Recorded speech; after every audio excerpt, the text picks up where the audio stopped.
I was 18 and I had no real direction. I lived in a conservative, ultra-religious farming community with no intention of being a priest or a farmer, or a conservative for that matter. And I had limited freedom and access to the outside world, outside my hometown. I was living a very controlled, regimented existence. Following the never-ending tour around from town to town gave me a purpose and an excuse to explore the outside world. The shows at that time were general admission, so in every town, a few dozen people would spend the day camped out at the venue door sharing stories and talking about the world.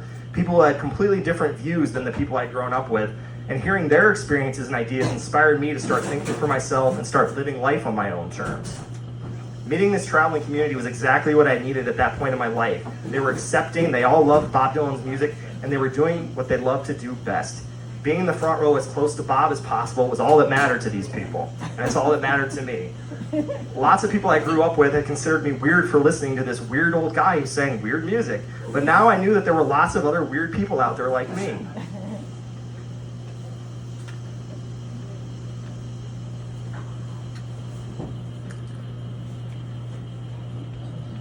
Dun, dun, dun.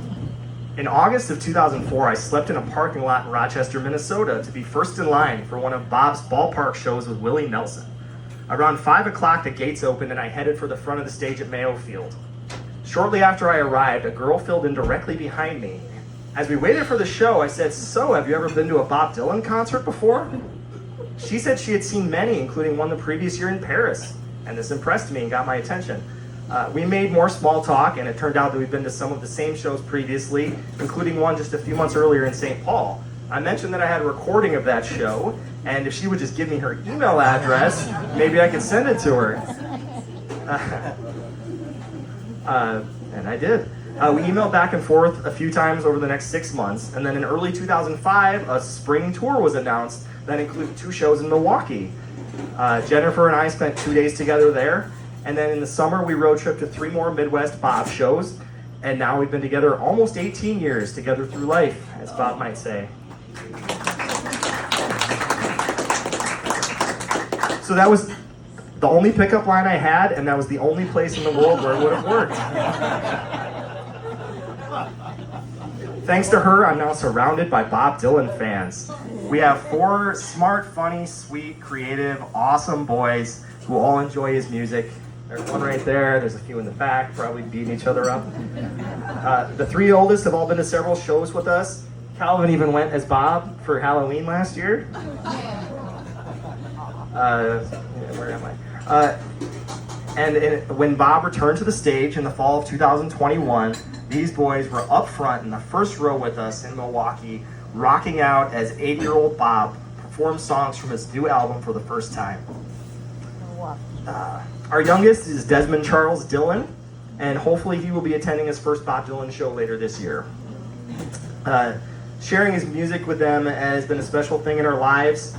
Bill Pagel took us on a tour of the Hibbing House last year, and as it says in this new book, if the kid that grew up in that house 80 years ago hadn't gone on to be one of the most talented, ambitious people in the history of the planet, and his music hadn't brought my wife and I together, our boys wouldn't be here. So that was a really awesome experience. We still go to every show we can manage in the Midwest. When Bob's not here, we're likely to be found listening to him while driving in the car, washing dishes, or doing laundry, or getting the kids ready for school. And we keep in touch with quite a few of the friends we've made following the tour around.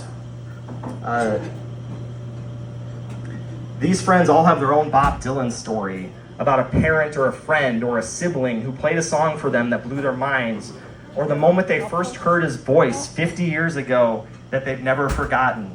Getting to know these fellow fans and bonding with them and through our shared passion and sharing their stories in my podcast has been an incredibly fun experience. Since that first day I spent standing in line over 20 years ago, I thought that there's something about Bob Dylan that draws a really cool, unique crowd. And my many experiences since then haven't changed that opinion. So it was really cool when in 2015 an interviewer asked Bob about his audience, and he seemed to express the exact same thing.